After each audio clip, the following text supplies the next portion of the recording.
벌써 사사기의 말씀을 나눈 지 네 번째 시간입니다. 참 시간이 참 빠르게 가네요. 아마 오늘까지 말씀을 이제 사사기 말씀을 정리하고 또 다음번에 또 사사기 2탄을 나누면 좋을 것 같습니다. 지난 말씀을 한번 점검해 보도록 하겠습니다. 사사기는 여호수아가 죽은 이후의 이야기다, 드라마다라는 말씀을 드렸습니다. 그리고 여호수아가 죽은 이후에 무슨 짜리 순종을 하였죠? 반쪽짜리 순종을 한 세대가 등장을 하게 되었습니다. 그래서 이 반쪽짜리의 순종으로 인해서 다음에 나와야 할 다음 세대가 다른 세대가 되어버렸다. 그리고 이 다른 세대는 여호와를 알지 못하는 세대다라는 말씀을 드렸습니다. 그리고 이 다른 세대는 이 죄의 수레바퀴, 그러니까 이 사사기의 죄의 사이클이 반복되게 되는데요. 반역, 억압, 회개, 구원, 평화, 죄, 이렇게 총 다섯 가지의 이 죄의 수레바퀴가 계속해서 반복해서 등장하는데 백성들은 더욱 타락하는 쪽으로 나타난다 말씀을 드렸습니다. 이 죄의 수레바퀴에서 성도님들 중요시하게 봐야 될 것은 이 죄와 구원 사이의 전환점이 회개라는 점입니다. 뭐라고요? 회개라는 점이죠. 이렇게 죄의 수레바퀴가 반복되면서 더욱 타락하게 되지만 제가 저번 주에 그럼에도 불구하고 우리가 부흥을 외쳐야 하는 이유가 있다. 그것은 이 생생했던 우리가 느꼈던 부흥이 점점 희미해져 가기 때문이다. 그래서 마치 우리가 부흥을 계속 외쳐야 되는 이유는 이 가장 추운 날이 많이 춥지 않습니까? 최저 기온이 이제 영하로 떨어지게 되는데 이 물을 마치 바깥에, 양동이를 바깥에 놓은 것과 같이 추운 날에 양동이를 밖에 두면 어떻게 되죠?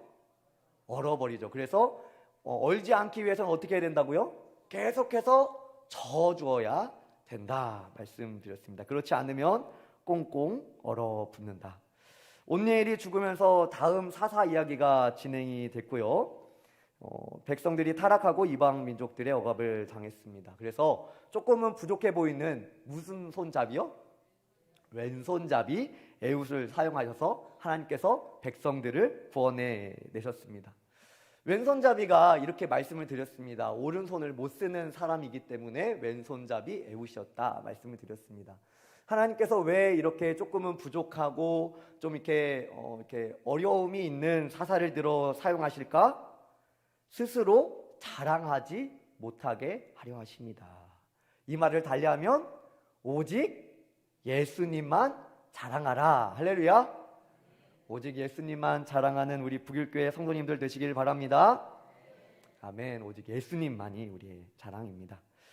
앞으로도 사사기 역시도 계속해서 제가 앞서 말씀드렸던 것처럼 죄의 수레바퀴가 또 반복해서 계속해서 진행됩니다. 이 왼손잡이 에훗 좀 뭔가는 부족해 보였지만 그로 인해요 80년간의 평화가 지속되게 됩니다. 그러나 이 에훗이 죽자, 사사가 죽자, 사사가 바뀌자 다시 백성들이 악을 행하게 됩니다. 사사기 4장 1절 말씀인데요. 우리 함께 읽어보겠습니다. 시작. 에훗이 아멘. 누가 죽으니까요? 에훗이 죽으니까 사사가 죽자 다시 악으로 백성들이 빠지게 되었다. 백성들이 다시 이방 문화를 받아들이고 세상의 문화를 받아들이고 우상을 섬기기 시작했다라는 것입니다. 앞서 이 에훗이 등장하기 전에는 18년, 그러니까 18해 동안 억압을 당했습니다. 그러나 이번에는 20년간 억압을 당하게 됩니다. 그러니까 억압의 기간이 더 길어졌다라는 것이고요. 오늘 말씀에서는 사사기 4장 3절에서는 이스라엘 자손을 심히 학대했다. 그러니까 이 죄가 반복되고 이 사이클이 이렇게 한 번, 두 번 반복될수록 억압이 심해지고 백성들의 어려움이 더해졌다라는 것을 말씀합니다. 사사기 4장 3절 우리 함께 읽어보겠습니다. 시작. 야빈 왕은 철병거 900대가 있어 20년 동안 이스라엘 자손을 심히 학대하였으므로 이스라엘 자손이 여호와께 부르짖었더라. 아멘. 심히 학대했으므로 백성들이 어떻게 했다고요? 부르짖었더라. 백성들이 마음을 돌이켰다, 회개했다라는 것입니다.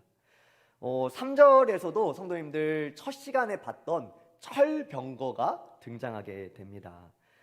앞서 이제 그 사사기 말씀에서 이 철병거 앞에서 이 유다 지파 갈렙이 머뭇거리게 되면서 이 갈렙의 점령, 이방 민족을 쫓아내는 일을 멈추게 했던 게 바로 이 철병거였지요. 철병거는 우리가 이기기 힘든 현실의 문제를 말하기도 합니다. 이스라엘 백성들은 철병거가 많이 가진 이 가나안 왕 야빈에게 심한 학대를 당하게 되고 하나님께 부르짖게 됩니다. 하나님께서 이때 한 사사를 또 등장시킵니다. 이번에는 여선지자 드보라입니다. 누구라고요? 여선지자 드보라입니다. 성도님들, 이제 여선지자 드보라는 이제 사실은 이전에 그리고 이후에 나오는 사사들과는 조금은 특별한 부분을 가지고 있습니다. 먼저는 그가 여성이라는 것입니다. 여자 선지자라는 것입니다. 구약을 봤을 때 이 여성을 사용하는 여자로서 하나님의 쓰임을 받는 경우가 손에 꼽을 수 있는데 그 중에 한 경우가 여선지자 드보라가 됩니다. 그리고 보통 사사들은 건장한 용사였습니다. 그러니까 전쟁에 칼을 들고 직접 나가서 싸울 수 있는 전쟁 용사였으나 드보라는 그렇지 않았죠. 드보라는 전쟁터에서 백성을 만나는 것이 아니라 재판장에서 백성들을 만났다 성경은 기록하고 있습니다. 사사기 4장 5절 말씀인데요, 함께 읽겠습니다. 시작. 그는 에브라임 산지 라마와 베델 사이 드보라의 종려나무 아래에 거주하였고 이스라엘 자손은 그에게 나아가 재판을 받더라. 아멘. 다른 사사들은 장군의 모습, 용사의 모습을 하고 있는 것에 반해서 드보라는 지혜로운 조언자, 사사의 모습을 하고 있습니다. 드보라가 장군의 모습을 하고 있지 않고 직접 칼을 들고 나가지 아니하였지만 하나님께서는 그녀에게 바락이라는 사람을 붙여주셔서 전장에 함께 나가게 됩니다. 사사기 4장 6절 말씀입니다. 또 한번 같이 읽어보겠습니다. 시작. 드보라가 사람을 보내어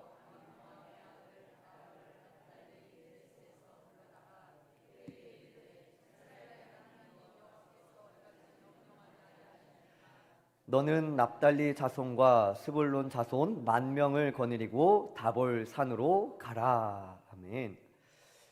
성도님들, 보통 이제 이 전쟁에 나가게 되는 것입니다. 오늘 장면이. 그런데 성도님들, 보통 전쟁에 나가서 승기를, 그러니까 어떤 승리의 기운을 꽉 잡게 되는 계기가 있는데요. 그때가 언제냐면, 그리고 또 한 영웅이 짜잔하고 등장하게 되는 이유가 이 적군의 대장을 잡을 때입니다. 그렇습니까? 적군의 대장을 잡아서 이기게 되면 승기를 잡게 되죠. 마치 앞서 왼손잡이 에훗이 이 적의 왕을 몰래 들어가서 잔입해서 죽였을 때 그때 승기가 넘어가게 되고 이스라엘 백성이 승리를 하게 되었죠. 이 외에도 이 전쟁 중에 이 장수 중에 으뜸되는 사람을 죽였을 때 그 사람은 영웅이 되고 이 전쟁의 승기가 넘어가게 됩니다. 그런데 이 드보라와 바락의 경우에는 이 적군의 대장을 죽이는 영광을 받지 못합니다. 22절에 야엘이라는 여인이 이 적장 시스라를 죽이게 되는데요. 드보라 역시도 이 전쟁을 통하여 너희가 영광을 받지 못할 것이다 라고 말씀합니다. 사사기 4장 9절 말씀입니다. 제가 읽겠습니다.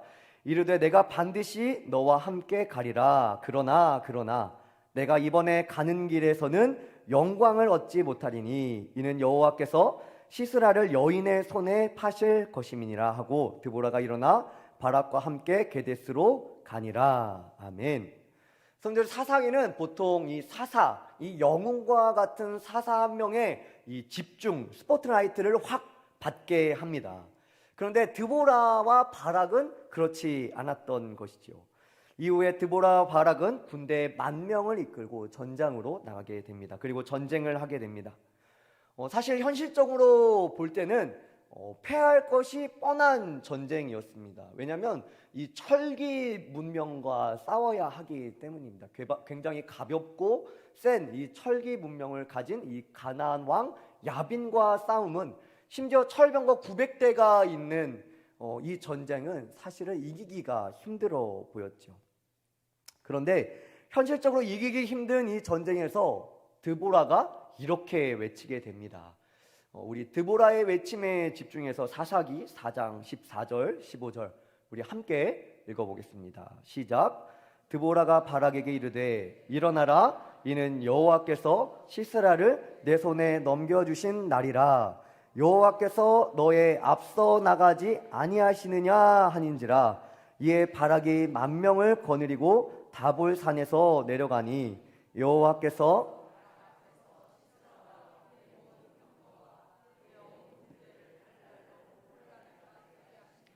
시스라가 병거에서 내려 걸어서 도망한지라. 아멘. 드보라가 이렇게 외치는 것입니다. 여호와께서 너의 앞서 나가지 아니하시느냐. 할렐루야. 그리고 15절에는 이렇게 말씀합니다. 여호와께서 바락 앞에서. 아멘. 드보라가 이렇게 외치죠. 믿음으로. 여호와께서 너보다 앞서 나가서 싸울 것이다. 그런데 15절에 그 말대로 정말로 바락 앞에서 하나님께서 먼저 싸우시게 됩니다. 성도님들, 이 전쟁은 누가 앞서가신 전쟁입니까? 하나님께서 앞서가신 전쟁이었다라는 것입니다. 현실적으로는 이 철병거 900대는 이 10,000명과 철병거는 싸움이 안 되는 게임입니다. 그러니까 철병거가 손쉽게 이길 수 있는 전쟁입니다. 그만큼 강력한 무기를 지닌 이 가나안 왕이었습니다. 그럼에도 드보라와 바락은 믿음을 가지고 이 전쟁으로 나아가게 됩니다. 그리고 그들보다 앞서 일하시는 하나님을 신뢰하는 것입니다. 어떤 하나님이요? 앞서 일하시는 하나님을 신뢰하는 것입니다. 성도님들, 믿음이 무엇입니까?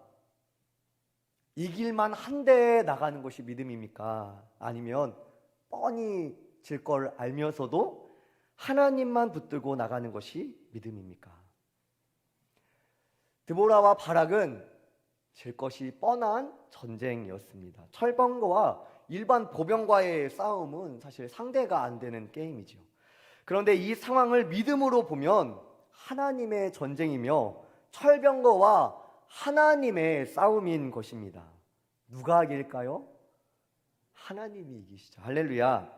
현실적의 눈으로 보면 질 게 뻔하지만 믿음의 눈으로 본다면 이길 게 뻔한 전쟁인 것이지요. 하나님께서 앞서 싸우시는 전쟁이었기 때문입니다. 그리고 철병거를 무너뜨리고 이 전쟁에서 승리하게 하시는 것이지요. 믿음은 그렇습니다. 믿음은 현실성보다 능력 있는 하나님을 신뢰하는 것입니다. 눈에 이길 게 뻔히 보여서 가는 것이 아니라 상황보다 환경보다 뛰어나신 하나님을 신뢰하며 가는 것이 믿음의 전쟁인 것이지요. 성도님들, 믿음의 싸움은 사람의 능력으로 하는 것이 아닙니다. 함께 하시는 하나님이 더 중요한 싸움이 믿음의 전쟁인 줄로 믿습니다. 성도님들, 그리고 또한 이 믿음의 전쟁은 사람이 영광 받지 않는 전쟁입니다. 그 싸움은 하나님이 하신 것이기 때문입니다. 드보라가 그 전쟁에서 칼을 잡았더라면 바락이 하나님보다 앞서가서 그 전쟁에서 승리하였다라면 적군의 장군을 드보라와 바락이 직접 처결했더라면 아마 인간적인 마음으로 스스로 영광 받으려고 했을 것입니다. 그러나 그런 일이 일어나지 않고 하나님께서 앞서 싸우시고 승리하게 하신 것입니다. 성도님들, 그러니 믿음은 자신이 영광 받으려고 애쓰지 않습니다. 바락은 그에게 오늘 말씀에서도 나오듯이 영광을 얻지 못하리니 라는 말을 들었음에도 그 전장에 나가게 되죠. 나가서 싸웠습니다. 그렇습니다. 영광은 드보라의 것도 아니었습니다. 바락의 것도 아니었습니다. 이 전쟁의 영광은 오직 하나님의 것이었습니다. 성도님들, 하나님께서는 사람을 사용하십니다. 사람을 사용하셔서 하나님께서는 일하십니다. 하지만 그것이 사람이 영광을 받아야 할 이유가 되지는 않습니다. 반대로 하나님께 사용을 받은 자들에게는 특권과 감사의 이유가 됩니다. 내가 전능하신 하나님의 도구가 되니 이것이 바로 특권이며 우리의 감사의 이유가 됩니다. 그러나 그렇다고 해서 사람이 영광을 받는 것은 아니다라는 것입니다. 모든 찬양과 영광은 하나님께 드려야 하는 줄로 믿습니다. 구원은 오직 하나님의 역사이기 때문입니다. 사람은 하나님의 뜻을 따름으로, 그러니까 순종함으로, 헌신함으로 얻게 되는 승리가 되는 것이지요. 성도님들, 어떤 한 사람의 역사, 또 교회의 역사, 인류의 역사, 그 모든 역사에는 일하시는 하나님의 손이 있습니다. 하나님의 일하심이 분명히 있습니다. 드보라는 이 전쟁을 하나님께서 일하시고 하나님께서 승리하게 하셨다라는 것을 너무나 잘 알고 있던 사사였습니다. 그래서 우리가 읽은 이 사사기 4장 넘어 5장에서 드보라는 하나님을 찬양하게 됩니다. 이 찬양에서는 어디에나 여호와 하나님이 등장합니다. 그들의 승리의 주역이 오직 하나님이었음을 고백하는 것입니다. 사사기 5장 2절 말씀을 우리 함께 읽어보도록 보겠습니다. 시작. 이스라엘의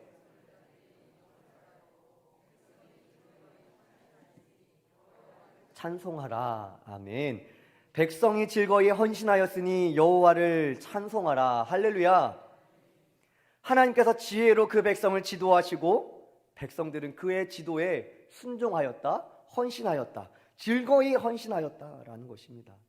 성도님들, 사사기를 통해서 그리고 이 드보라와 바락의 승리를 통해서 우리가 보게 되는 것은 무엇입니까? 하나님이 승리하셨다라는 것입니다. 뭐라고요? 하나님이 승리하셨다. 우리 이렇게 한번 같이 고백해 볼까요? 하나님이 승리하셨습니다. 믿으십니까? 성도님들, 하나님은 언제나 승리하십니다. 하나님은 승리의 왕이십니다. 승리의 이유이며 승리의 근거가 되십니다. 성도님들, 그러므로 이 승리의 왕이신 하나님을 따르는 성도들에게 축복은 어디에 있습니까? 하나님을 위해 싸우고 하나님과 함께 싸우며 승산이 얼마든, 치러야 할 희생이 얼마든 자신을 들여 하나님을 섬기는 데 있는 줄로 믿습니다. 여기에 성도의 축복이 있고 성도의 은혜가 있는 것입니다. 하나님이 나가실 때 나가야지 하나님이 나가실 때 머무르면 안 되는 것이죠. 사사기 5장 23절입니다. 우리 함께 읽어봅니다. 시작. 여호와의 사자의 말씀에 메로스를 저주하라. 너희가 거듭거듭 그 주민들을 저주할 것은 그들이 와서 여호와를 돕지 아니하며 여호와를 도와 용사를 치지 아니함이니라 하시도다. 아멘. 23절에서 말씀하는 것은 여호와를 돕지 아니한 그들을 저주하라 라는 것입니다. 희생이 두려워서 하나님과 함께 가기를 두려워하면 안 되는 것이지요. 성도들이, 그럼 이 바락이 눈앞에 있는 상황과 자신에겐 결국 얻어지는 것이 결국에는 영광이 없을 것 때문에 전쟁에 나가지 않았다면 어땠을까요? 하나님께서 단지 백성들이 고통받는 것을 그냥 지켜만 보셨을까요? 저는 그렇게 생각하지 않습니다. 드보라를 일으키신 하나님께서는 분명 어떤 방법을 써서라도 백성들을 구원해 내실 것입니다. 이 이런 말씀이 저희가 금요 성령 집회 때 보고 있는 이 에스더 말씀을 통하여 잘 나타나 있지요. 모르드게가 이렇게 말합니다. 에스더 4장 14절 말씀인데요. 제가 읽겠습니다.